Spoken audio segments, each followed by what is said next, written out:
નમસ્તે, હું doctor Dakshesh Patel, consultant general and laparoscopic surgeon, sunshine global hospital ખાતેથી આજે પાઇલોનાઇડલ સાઇનસ વિશે તમને જાણકારી આપવા માંગુ છું. હવે જો આ શબ્દને ડિવાઈડ કરીએ તો પાઇલો એટલે કે હેર, વાળ, નાઇડસ એટલે કે નેટલ ક્લેફ્ટ, બે બટક્સ વચ્ચેની જગ્યા, અને સાઇનસ એટલે ટનલ જેવી કેવિટી બની જવી.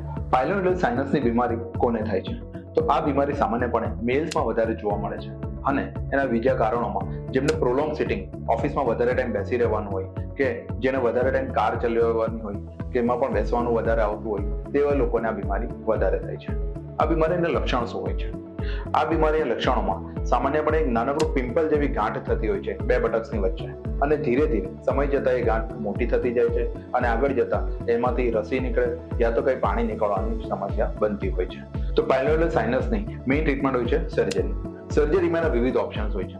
એક હોય છે કે ઓપન સર્જરી, ચીરો મૂકીને આખું સાઇનસ એક્સરસાઇઝ કરવામાં આવે છે અને પછી એને ટાંકા મારવામાં આવે છે. બીજા હોય છે પ્લાસ્ટિક સર્જરી, જેમાં વિવિધ ફ્લેપ હોય છે, લિમ્બર ફ્લેપ, રોમ્બર ફ્લેપ, એવી રીતે ફ્લેપ સર્જરી કરીને એ સાઇનસ બીમારીનો ઇલાજ કરવામાં આવે છે. અને ત્રીજી જે આધુનિક બીમારી છે જે છે લેઝર સર્જરી, કે લેઝર મશીનથી એ સાઇનસને બાળી દેવામાં આવે છે. પણ આ બંને સર્જરીના ડિસએડવાન્ટેજ એ હોય છે કે આ સર્જરીમાં 1 મહિના સુધી કેર રાખવાની હોય છે, પેશન્ટ બેસી નથી શકતું અને પ્રોલોંગ એમને કન્ટિન્યુઅસ કેર રાખવી પડે છે. તો પાઇલોનાઇડલ સાઇનસ એક નાનકડી બીમારી છે, એક નાનકડી ગાંઠ હોય છે જેમાંથી રસી થાય છે, પણ જો એનું સમયસર નિદાન ના કરવામાં આવે તો એ આગળ જતા મોટી થઈ શકે છે અને એબ્સેસમાં કન્વર્ટ થઈને ઇન્ફેક્શન થઈ શકે છે.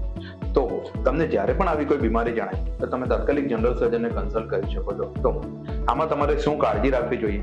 તો હંમેશા પ્રોલોંગ સિટિંગ ના રાખવું જોઈએ, વધારે ટાઈમ બેસી નહીં રહેવું જોઈએ, હંમેશા રેગ્યુલર ક્લિનિંગ કરવું જોઈએ બટોક્સ રિજનનું, અને જો વાળનો એરિયા હોય તો ફ્રિકવન્ટલી હેર રિમૂવલ કરાવવા જોઈએ.